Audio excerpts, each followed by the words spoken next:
Friends in Recovery, the Addiction Recovery Podcast, is brought to you by Genesis House and the Friends in Recovery community, a thriving network of individuals who are fighting back against the stigma of addiction and recovery. Join your hosts, Mike the Podfather and Jersey Ed, as they break the silence and speak up about the real issues of addiction, treatment, and recovery. Friends in Recovery, the Addiction Recovery Podcast is available on Facebook, Podbean, iTunes, and YouTube, 24 hours a day, 7 days a week. Now, here are your Friends in Recovery. Hey everybody, welcome to friendsinrecoverypodcast.com. I am Mike the Podfather Miles. And I am Jersey Ed. How are you, Ed? Good. How are you, Mike? Doing well. Good.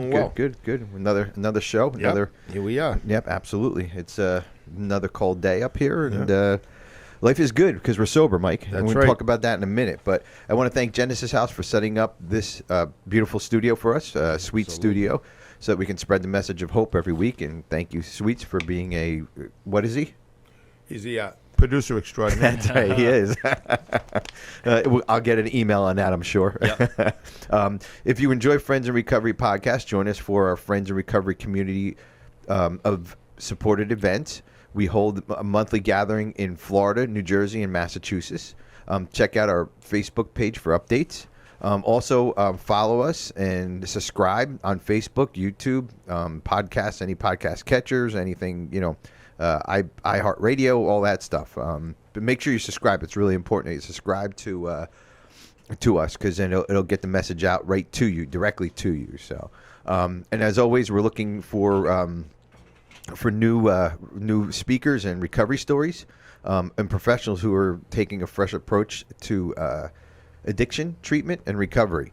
Reach us on our Facebook page for more information. And I hate reading, Mike. Well, I am not a script kind of guy. Well, you do a pretty good job. Well, thanks. I owe you one. But our next segment, we've been doing a couple weeks now, is the podcast pick of the week. This week, I was listening. Well, all last week, I've been listening to a podcast. I kind of pick out some podcasts that are kind of relevant to what we do, and try to get it out there to you guys. And Sweets, it'll be in our notes, or how they can connect to it and everything. The one that I was listening to all this week was Coaching Through Chaos. Boy, do I need that one. Don't we all? It's a mental health, wellness, relationship, and addiction coaching. And it didn't say who the person was on the notes. So just look it up, Coaching Through Chaos.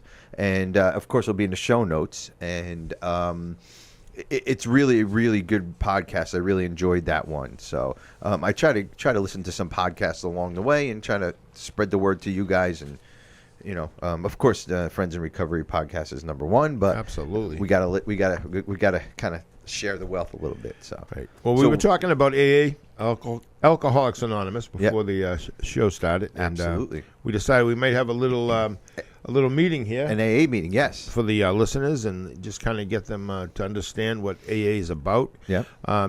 If you have a substance abuse problem, whether it's alcohol or drugs, there's NA too, Narcotics Anonymous. But let me just say, as somebody who's been to probably 1,000 AA meetings, and I've been to one NA meeting, and I guess I wouldn't be a good judge of it because I've only been to one. But AA was just for me. It just fit. Yeah. There's an abundance of AA meetings anywhere you go. Yep. You can just Google AA meetings. It'll tell you in your neighborhood where they are, what time they are, and you'll be surprised with how many meetings you can attend if you'd like, or the locations are available. So this meeting is going to be sort of an AA meeting, right? Yeah, I'd like to. Okay. I think we'd like to do that. We can open the meeting with a moment of silence. Absolutely. Which they do at AA meetings. Yeah. Use it as you wish. Absolutely. And producer extraordinaire Sweets has volunteered to read the preamble of Alcoholics Anonymous. I have. Alcoholics Anonymous is a fellowship of men and women who share their experience, strength, and hope with each other, that they may solve their common problems and help others to recover from alcoholism. The only requirement for membership is a desire to stop drinking.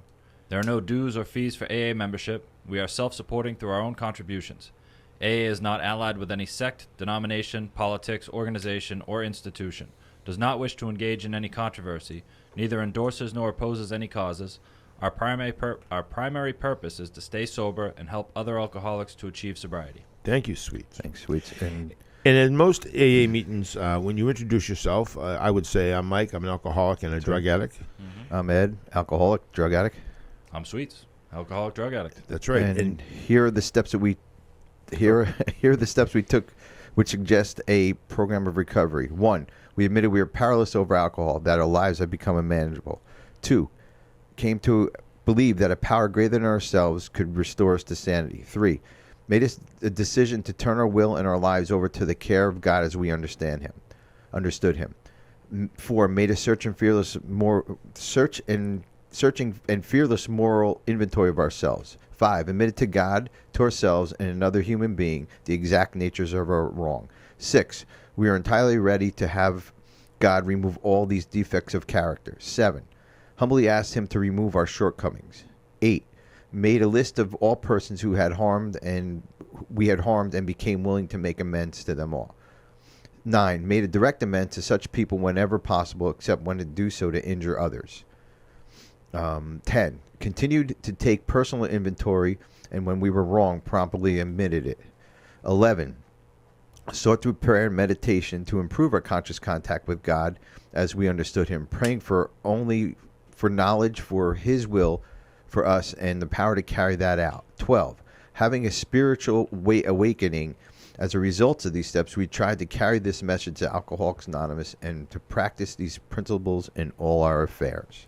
Good job. And, the 12 steps of recovery, it is a way of life. And, if you're new or you're just coming around, and if you have the access to a big book or a step book, and if you don't, you can Google it and it'll pop up and you can read. But the steps are so important. But in the very beginning, what really is important is being around people that are going through the same situation. Absolutely. And that's where you'll find people just like you in the halls of AA. Absolutely. Ed, alcoholic here. Yeah. We usually do open up with either the Serenity Prayer, which we missed, but that's how an AA meeting always opens up.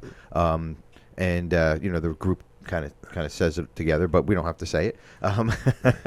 We can close with it. We could close with the Serenity Prayer. Yes, Sounds good. But usually it's a topic or something. A topic. There's speakers. There is open and closed meetings. There's all kinds of AA meetings. Right. Open being that anybody can come. Closed being that you have to identify yourself as an addict or alcoholic. The closed, the open meetings, I suggest if you're not sure of what you are, if you're not an addict or alcoholic, if you don't think you are, step through these doors and come and listen to hear what we have to say, because the message I got for the last 20 years is that I belong in these rooms. I belong here, and just kind of talking about my problems and talking about what bothers me in these rooms, in these 4 walls where everything stays, is just an amazing relief when you walk out that door after the end of an hour, and it just transforms you somehow. I don't know. It doesn't involve medicine, doesn't involve pills, no scripts. They don't attach anything to your nipples. It just works, right? It just works. They say it works if you work it. Meaning, for me, what that means to me is if I put a little bit of attention into this recovery and a little bit of effort. I used to go to a lot of meetings. My first 5 years of sobriety, I didn't miss meetings at all. It was just part of my life. And then as life went on, and I got busy, and I just didn't do as many meetings as I used to. And now I probably do maybe 5-6 meetings a month, at least 4. Sometimes I go on Sunday nights to my home group. I bring newcomers, show them what it's about, and I always get something out of that as well. Absolutely. There's just magic to it. It's hard to explain, Psychiatrists, psychologists, theologians, people that are a lot smarter than I'll ever be, they can't find how this method works, but they do all state that this works beyond any type of medication, beyond any type of psychotherapy. This is the way to get sober. Absolutely. And stay sober. Yeah. Well, one of the things I've learned is that, and we've talked about this, or at least I've heard you talk about it in other podcasts that you've brought up, is that in that room, it's okay to not be okay. Right. Outside of that room, everybody has expectations that you're going to behave normally, that you're going to act like you're okay even though you're not. But in that room, we all know we're not okay. Yes. And it's okay to be weird and feel uncomfortable. And like when I talk about how I feel in a meeting like that, I get a lot of nodding heads and I get a lot of knowing eyes and I get a lot of pats on the back and people talk after and like, hey, thanks for sharing that. When I say that stuff out in the real world, I get a lot of strange looks from people. right. People shy away. They cross the street. Yeah. You know? That's true. That's and true. so it's a place to go and not be okay. Yeah. Absolutely. Yeah, and that is true. It's you know, and you don't have to go with your guard up. Everybody's there for the same reason. There's black, white, male, female, young, old, everybody Gay, there. straight. Yep, gay, everything. Everybody walks into that room, and we are led there on one path, and it's because of the alcohol or their drug addiction. And that's the one thing we have in common. We all have problems. We all have things that we have to deal with, but that alcohol led us into that room, or that drug led us into that room, and we all can identify with that. And that's Right. one thing in the rooms that we always talk about is we identify with things. And you know, and that's important too, because I identify with both of you guys in this room right now all the time. You guys know where you know where I'm at, or I know if Mike's upset, or I know if Sweets is upset, and they know vice versa, and we kind of talk it out a little bit and work through it, and it usually comes settling, and that's how meetings work. And the other thing too, it's a fellowship, and a fellowship is important, especially for us who were hanging out at the bars or whatever the case may be. It's a place to go. It's a place to kind of build new friends, build new. If I wasn't in recovery, I wouldn't even know you guys. That's right. Seriously, I wouldn't. 100% right. Another thing that I think is important too is, especially if you're new, you're coming around, is they want you to gravitate towards somebody that you might feel comfortable speaking with, and they call them a sponsor. And somebody with, I recommend somebody with at least a year sobriety, somebody that attends meetings on a regular basis, somebody who wants to use the teachings of AA to get you to understand what we're doing in the halls of AA. So not so much what they think or suggest, but what AA says you should be doing. And that would be someone you'd want as a sponsor. And if you don't feel comfortable getting a sponsor, find somebody that has some sobriety, at least 90 days of sobriety, that's doing the exact same thing you're doing, and try to latch onto them. You build yourself a network. Right. Don't be afraid to, right, exactly. Don't be afraid to raise your hand. Mike, tell our listeners what a sponsor is. Yeah, a sponsor is just somebody that you can call anytime, and they might have guidelines. They might tell you don't call me between 11 p.m. and 6 a.m. But you might have a sponsor that's very generous with their time and say you call me anytime. If you have any questions. But most importantly, don't pick up. Yeah. Don't call me when you pick up or after you pick up. This is my sponsor told me anyway. Call me before, and I've been fortunate. I knock on wood because I've never picked up. I've been very fortunate, and I did spend a lot of time on the phone with my sponsor, and I spent a lot of time traveling to meetings with my sponsor. His name is Jim W., and he's sober 38 years, and he was a guy that just he chose me. He knew I was new. He knew that I was a cop. My name had been in the paper in the local town I lived in, and he came to me and said, "Oh, you're Mike Miles?" I said, "Yeah." And he said, "Boy, they're really knocking the shit out of you in the paper, but you're in the right place. Help me take out the rubbish and let's talk." Yeah, and it might be a little weird to use a Sweets Sweets whatever analogy. It might be a little weird that you're kind of like talking to a guy and asking a guy to be your sponsor. I remember asking my first sponsor. I was so nervous. It was like I was asking a girl out on a date. But it's not weird. It's how it's supposed to be. And go up to that person and ask them if they can be your sponsor. More than likely, they're not going to say no. And if they do say no, it's because they either have too much going on in their life, or they have too many sponsees that they work with. And don't be embarrassed. Go on to the next one. Right. And, don't take it personally. Yeah, don't take it personally. Yeah, exactly. Don't take it personally. And so it does seem a little strange, but that's how the program works, and it's not. In a lot of AA meetings, if you look in a book that has the meetings in all different locations, there'll be some abbreviations next to the meetings. It might say OD, open discussion. It used to say S for smoking. Of course, now they're all this is a NS. smoking meeting. This is a smoking meeting. This is a smoking meeting, right? So you can always come here if you like. That's right. You got to find us, though. We're not in the book. Yes. But undisclosed location. It'll say G for gay, L for lesbian. It's going to say different. There's going to be different letters. You can ask people in there. Introduce yourself. You just have to give your first name. Tell people you're new. Go up to somebody that seems like they've been around a while. Introduce yourself. Tell them you're new. they'll help you. They'll show you. Yeah. You'd be surprised. People in AA don't want anything from you. They just want to help you. Yeah. Yeah. And raise your hand when you're new. Say I have 30 days. And I guarantee you, men, if you raise your hand, or women, if you raise your hand, at the end of the meeting, you're going to have a book full of phone numbers at the end of that meeting, right. because everybody, that's one thing in AA, everybody wants to help. From the door greeter when you walk into the meeting, they're there shaking your hands, Right. to the leader of the meeting, to everybody in that meeting, even just the attendees, that everybody wants to help. Everybody wants to help you get sober, because the reason why I do it is because it keeps me sober when I'm helping everybody out there. When I talk to you guys, it keeps me sober, and it's just a wonderful, wonderful program. So we're going to take a quick break here, and we'll be back after the commercial break. Friends in Recovery podcast.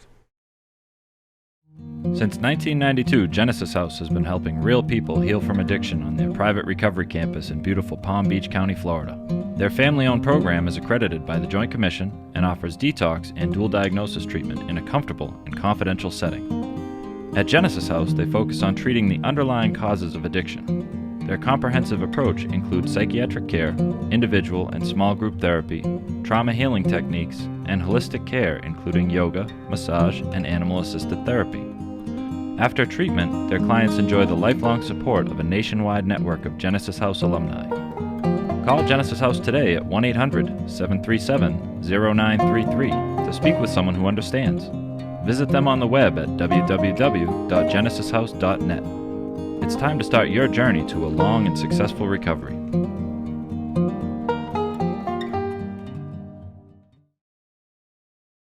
Hey, welcome back, Friends in Recovery podcast.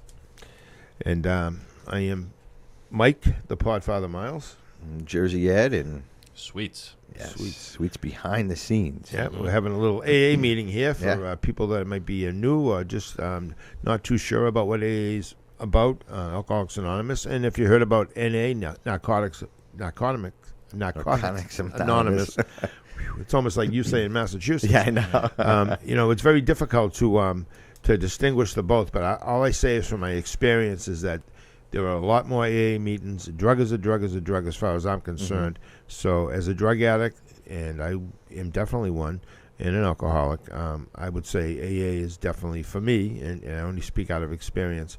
There's just so many more meetings, and to me, I just feel like I'm more comfortable in an AA meeting. Absolutely. And I'm not knocking anyone who does NA. God bless you. Whatever works. If I'm not mistaken, I mean, they're all based off the same premise. anonymous book. Yeah, they're all based off the same book. I mean, they may be an adaptation. Like, I know a lot of my friends have been to CA. They like the CA meetings, Cocaine Anonymous, just the format, the way it's run. Right. And they're real comfortable. You've also got, CMA, crystal meth. You've got MA, marijuana. Right. You've got OA, Overeaters Anonymous, right. Exactly. GA, Gamblers Anonymous, SLA, Sex and Love. Yep. I mean, they're all based on the same idea that come into these halls and being around like-minded individuals struggling with a similar illness. That's right. That we can all get well. Absolutely. So. And they're all based on the 12 steps. Absolutely. Some form or another. But when Dr. Bob and Bill wrote those 12 steps, that started a whole new movement for everybody. I mean, can you imagine if the 12 steps were never invented, if that never happened? Right. I mean, where would we be today? I mean, I'm sure they're probably high. Probably high. Yeah, probably. We'd be selling this podcast equipment for cocaine and booze. We would not have this equipment at all. That's right. That's right. The message would not get out. We'd be coming to you live with mixtapes. That's right. Well, like I said earlier, the people that put this together, the Alcoholics Anonymous, I mean, there were 3 or 4 of them that started this out in Akron, Ohio, and they just tried they were very intelligent men. One was a stockbroker and one was a doctor. Yep. And there was a lady, Ibby, and she would treat them and help them and make food, and they figured this out. And this started out with several people. Now there's several million people. And the teachings of AA have kept people sober, and there are people with mental. This is a physical, psychological, social, spiritual disease. Yeah. It's a threefold disease: mental, physical, and spiritual. And you're going to be bankrupt on all 3 of those. And maybe even financially bankrupt, but you're definitely going to be bankrupt on those 3. And this is a place to get it back, to get your life back in order, and it doesn't cost a penny. Nope. You don't have to put money in if they pass around a basket to buy books and stuff. You don't have to do that, and it's just a place to go. For me, I mean, I'm a therapist. I'm a trained, licensed therapist, and I'll be honest. I go to an AA meeting. That's my therapy. I sit there and I absorb everything that's being said. I realize how lucky I am because my problems don't even come close to some people's problems. You know. Yeah. Quick fun fact here: does anybody know why they passed the basket or what it was behind the basket? No. Okay, so years and years ago. Now it's to support the meetings, obviously, and pay the rent and whatever. Yeah. But years ago, if you didn't have money, you can take $1. Oh, leave a penny, take a penny. Yeah, exactly. Yeah. That was the premise behind it because they felt people who were coming into AA, they weren't all doctors or lawyers or whatever. So the folks who had a little bit more, they might be able to put that $1 in there, and the other folks might need a meal for that day, and they might take $1 out of it. So that's what I heard. That was some of the history behind AA, and there is there's a whole history behind this too. It's fascinating that there's you can go visit. Is it Dr. Bob's house up in Bill Wilson's? Bill Wilson's house up in Vermont, isn't it? Correct. Yeah. You can go visit up there. There's a retreat up there. There's all kinds of history about it. And I'm sure Akron, Ohio, has something about what's his name's house too, Dr. Bill's house. So. Sure. Our step guy used to tell us all about Step guy Rich. That's right. Yeah, Rich actually went there, and Richie went to. Up to Vermont and stayed up there, and I know a lot of people in AA. I've never done it, but it's like almost like a spiritual retreat. Yeah. And if you have a hard time with God and spirituality and religion, that's fine. I mean, I did as well. I had no use for God. I lost a small child at a young age.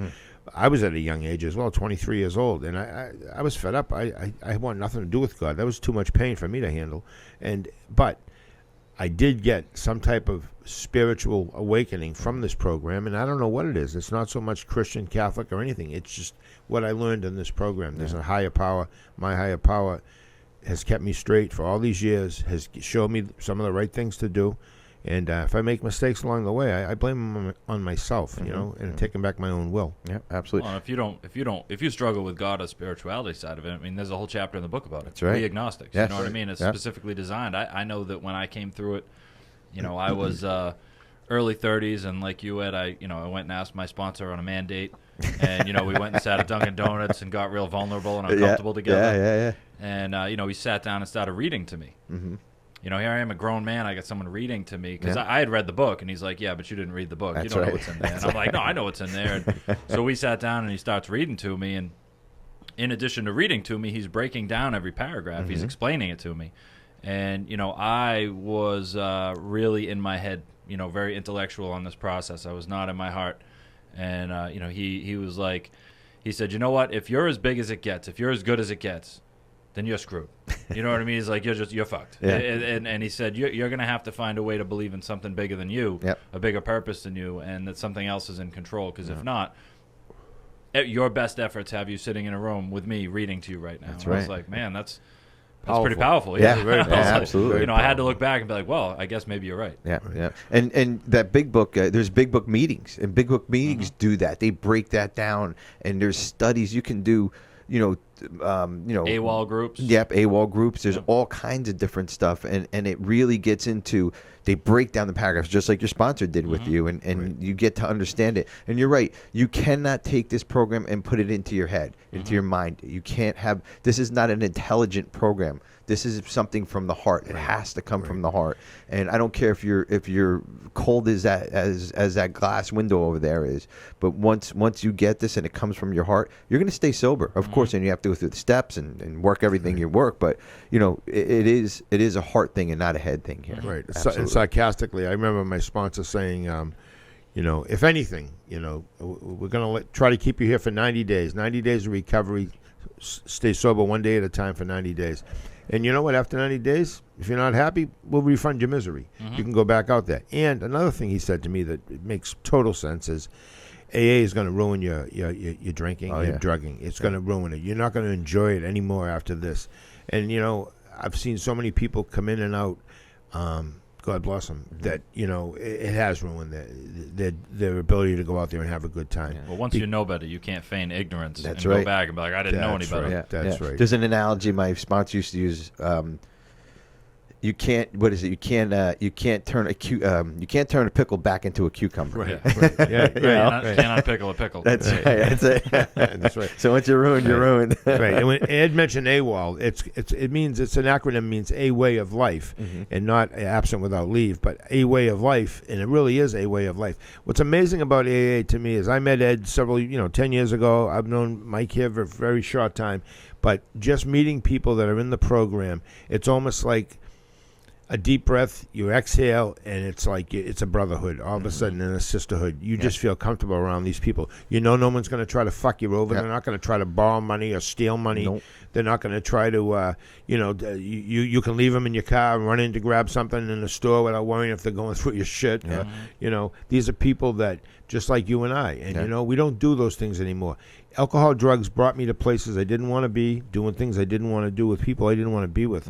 And not that I was better than those people, but I just didn't want to be doing those things with those people. Absolutely. And AA has given me the ability to get away from all that and to be who I really can be, Yeah, and to help other people grow, because Mike, and you too, Sweets, I know I learn from you guys every time I see you. It's always a learning process, and that's on me too. I always want to learn something. I always want to grow, and I can see things in you guys that I like and that I want a piece of, and I hook onto it. I know I'll always ask a lot of questions, but it's for a selfish reason, because I want to get better. I want to grow. I want something that you have, and you too, Mike. Right. I want that piece of something that you guys have to enhance my recovery and ultimately enhance my life, enhance my family's life, and grow and get better to where I can. Now, it sounds like we have a lot of time here. We do. There is a lot of time together here, but that can be done with 10 days in recovery. That can be done with a day one in recovery. You just got to latch on and grow and learn from everybody. Yeah, quality, not quantity. Exactly. Yeah, yeah. We do, and I always said it at the meeting last night. We do it the same way, one day at a time. We look at it one day at a time. And we may not go to as many meetings as the newcomer does, but we surround ourselves. We were just talking before. We surround ourselves with healthy people, just like we were talking before. This room is filled with alcoholics right now, and we are learning from each other. We're not sitting here talking about, are we going to hit a strip club later? Where can we go get pick up some heroin, or let's go knock over to fucking CVS for some oxys. That's not in our conversation. I've known you for 14 years. I've known him for 10 plus years. I've never had that conversation with either one of you guys.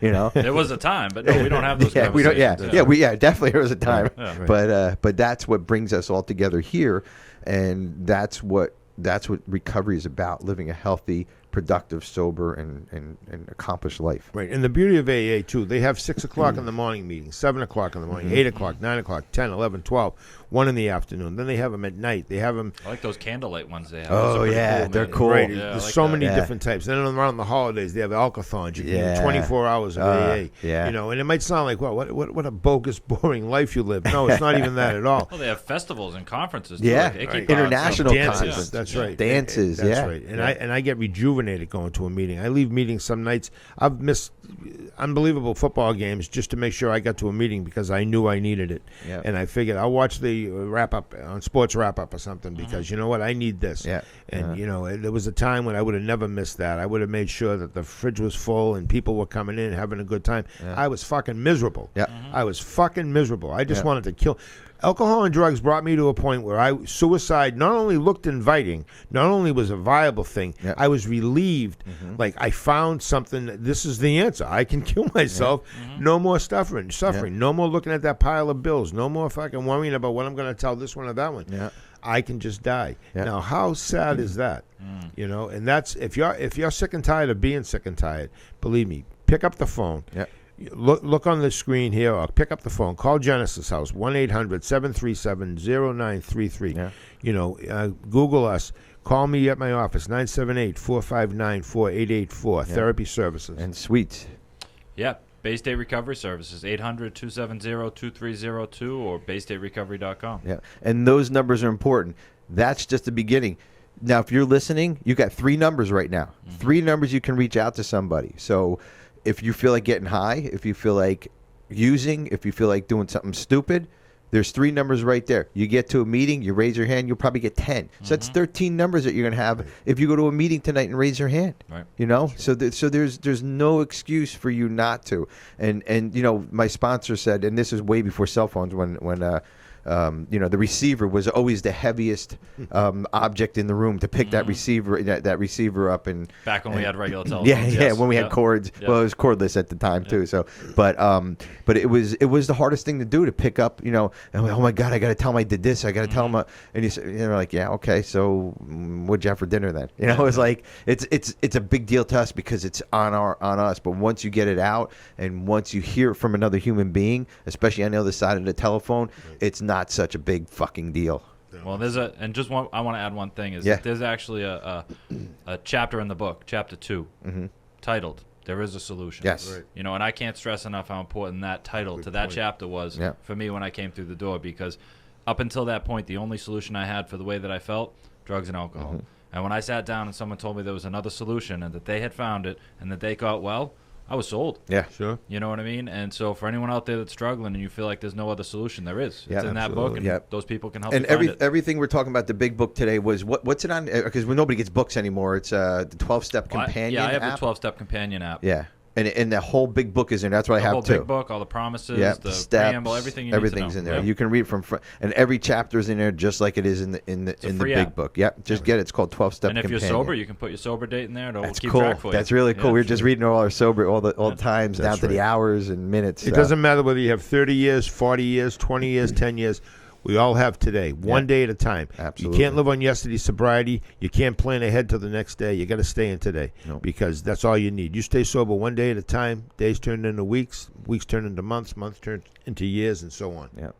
Well, great meeting. Yeah. Do you want to give us the serenity prayer? Let's just close with the serenity prayer, guys. All right. God grant me me the the serenity serenity to accept the things I cannot change, the courage to change the things I can, and the wisdom to know the difference. Amen. Amen. Stay sober, everybody. That concludes this episode of Friends in Recovery, the Addiction Recovery Podcast. Thanks to Genesis House for supporting those on the path to recovery and for keeping this valuable resource free for our Friends in Recovery community. Follow us on Facebook for past shows and updates. If you're interested in becoming a guest on the show, email us at help@friendsinrecoverypodcast.com. If you can't get enough of Mike the Podfather and Jersey Ed, you can catch them on Answering the Call, the First Responder podcast, available on Facebook, Podbean, iTunes, and YouTube.